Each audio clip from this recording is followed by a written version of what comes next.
The supervisor stood at the front of the warehouse on Friday afternoon with a clipboard in his hand. Need 3 volunteers for Saturday. Nobody moved at first. Then Evan raised his hand. His credit card payment was due Monday. His checking account would not survive the weekend without overtime. Across the room, Mason kept his hand down. Nothing dramatic happened. No speech. Just one man needing Saturday and another man finally able to keep it. That was the story. 5 years earlier, both men needed those Saturdays. Same warehouse, same sore knees, same early 40s pressure, same mortgage, kids, car payments, and 401k confusion. But now Evan still had around $11,000 in revolving debt, a $715 SUV payment, less than $900 after bills, and delivery work waiting Sunday. Mason had zero credit card debt, about $22,000 in emergency savings, a brokerage account over $31,000, and roughly $2,100 a month from small logistics clients. The difference was not that Mason worked harder. Evan worked hard enough to scare people. The difference was 5 ghost shift rules Mason followed quietly, and Rule 1 was brutal. Stop selling every extra hour to the same ceiling. At 41, Evan believed more hours meant more progress.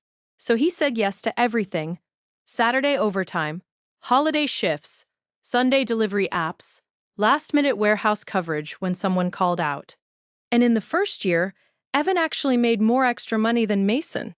That is what makes the trap dangerous. On paper, Evan was doing the responsible thing. He was providing. He was pushing through. He was being the kind of man America praises right up until his body starts breaking. But tired money leaked. After 12 hours on concrete, he ordered takeout because cooking felt impossible. After missing another Saturday at home, he bought the kids something small because guilt needed a receipt. After a brutal month, he told himself, "We deserve a little relief." Was he lazy? No. He was exhausted. And exhaustion is expensive. Mason was not different at first. He had a $620 truck payment, credit card balances from a medical deductible and 2 car repairs, and a wife who had gotten too good at moving money between bills. The trigger came on a Saturday morning. Mason was already in his work boots when his youngest held up a school event flyer and asked, "Are you working again?" Not angry, just used to it. That hurt worse. Later that night, his wife looked at the credit card app and said quietly, "We do not need more tired money. We need a way out." Mason did not answer, because she was right. Overtime gave him money for a few days. It did not change the structure. That night, at 9:34 p.m., after the house went quiet, Mason opened a cheap laptop at the kitchen table and wrote one sentence on a yellow legal pad. Hard work without leverage has a ceiling. The ghost shift was not more labor. It was different labor. 4 nights a week, from 9:30 to midnight, Mason started using controlled hours to build something his boss did not price. Not 7 nights, not forever, not hustle culture nonsense. Controlled pressure with an exit. Rule 2 was where most people get lost. Pick one paid skill, not a hobby. For 2 weeks, Mason almost ruined the whole thing. He watched videos about online stores, rental houses, AI tools, and people making money while sleeping. It felt exciting. It was useless. Then he looked at what he already knew. Routes, late docks, fuel waste, bad spreadsheets. Small delivery companies bleeding money because their software had never stood on a loading dock at 5 o'clock a.m. So Mason picked one boring skill: route cost cleanup for small trucking and delivery companies. At work, he wrote down problems. At night, he learned spreadsheets, cost reports, and how to turn warehouse knowledge into a one-page recommendation. He did not announce it. No social media post, no starting my business speech, no inviting opinions from people who had never done it. The announcement trap kills more plans than failure does. The first 3 months produced no money. Only tired eyes, ugly spreadsheets, and the feeling that maybe he was pretending to be someone smarter than he was. Meanwhile, Evan's overtime checks were real. Evan could point to them. Mason could only point to a laptop, a notebook, and a wife who was still skeptical. "What if this never turns into anything?" she asked. Then I'll know I tried something different, Mason said. But I'm not promising money yet. Pressure breaks systems before compounding can help them. In month 5, Mason got his first small client from a local trucking forum where he had been answering route questions for free. The job paid $400. It took too many nights, 2 awkward calls, and 1 report he had to redo. On paper, it was not impressive money. After months of learning, it almost felt embarrassing. But when the payment hit, Mason stared at his phone like it had shown him a door. The first payment did not change his life. It changed the direction of his life. For the first time, $1 had entered his house that was not priced by the warehouse. Rule 3 came next. Give the extra money a strict order. Taxes first when needed. Bad debt. Emergency fund. Investing, before Mason called a ghost shift dollar his, he set aside money for taxes. The ghost shift could not become another mess. Then every remaining dollar attacked the credit cards. Bad debt first. Evan made more extra cash that first year, but his money had no assignment. It mixed with checking, disappeared into payments, and helped him feel safe for a week. Small money with a strict job beats bigger money with no structure. By the end of year 1, Mason's ghost shift income averaged about $650 a month. Most of it went toward credit cards. The balances did not vanish. They finally started obeying. By mid-year 2, his side income reached about $1,300 a month. The last credit card balance died that fall. Mason expected to feel rich. He did not.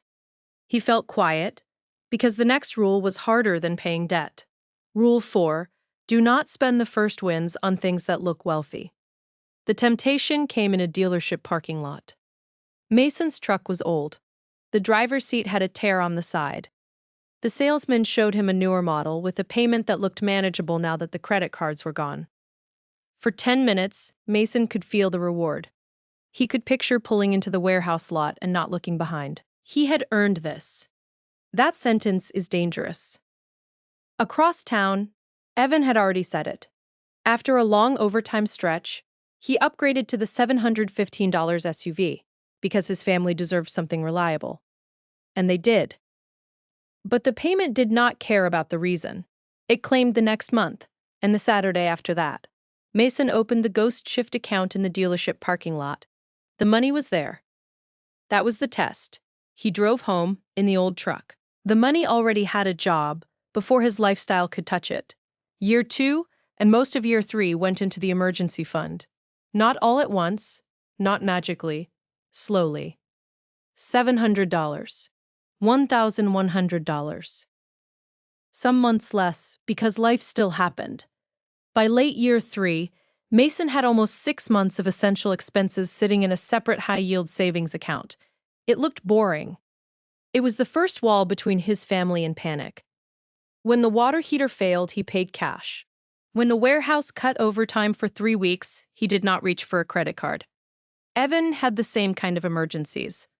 But for Evan, every emergency became another balance transfer, another delivery Sunday, another reason Saturday was not optional. Same income world, different financial architecture. Only after the foundation was stable did Mason start investing. At first, $500 a month into a simple index fund in a taxable brokerage account. Then, $800. Then, $1,000 when the client work became steadier. No stock picking, no genius trades, no fantasy return, just automatic buying while the ghost shift money kept doing its job. Rule 5 held the whole thing together. Give the system 3 years before judging it. Year 1 was embarrassing. Year 2 was boring. Year 3 was when the machine started showing teeth. By year 4, Mason had templates, checklists, and a simple process. A route cleanup that once took 10 hours now took 3. One client referred another, then another. He still worked at the warehouse. That was the point. The warehouse was stability. The ghost shift was leverage. He was not building a side hustle. He was building an escape hatch. By year 5, the gap became visible only if you knew where to look. Evan's driveway looked better. Newer SUV, better phone, more visible proof that all those hours had produced something. But under the surface, the math was brutal. About $11,000 in revolving debt. A $715 vehicle payment. Less than $900 in checking after the bills cleared. Overtime needed before it was even offered. Mason's life looked almost boring. Older truck, same house, same lunch cooler, no big announcement. But the hidden numbers were different. No credit card debt, about $22,000 in emergency savings. A brokerage account around $31,000 and growing. Roughly $2,100 a month in ghost shift income. Automatic investing. And the ability to keep his hand down when Saturday overtime came around. That ability was the payoff, not luxury. Leverage. Back in the warehouse, the supervisor looked around with the clipboard. Evan's hand was up. Mason's hand was down. Nothing dramatic happened in the room. But one man still needed to sell the weekend before he could live it. The other had used invisible hours to buy visible life back. That is the middle income trap.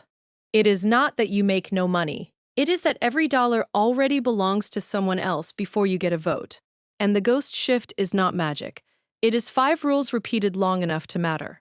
Stop selling every extra hour to the same ceiling. Pick one paid skill, not a hobby.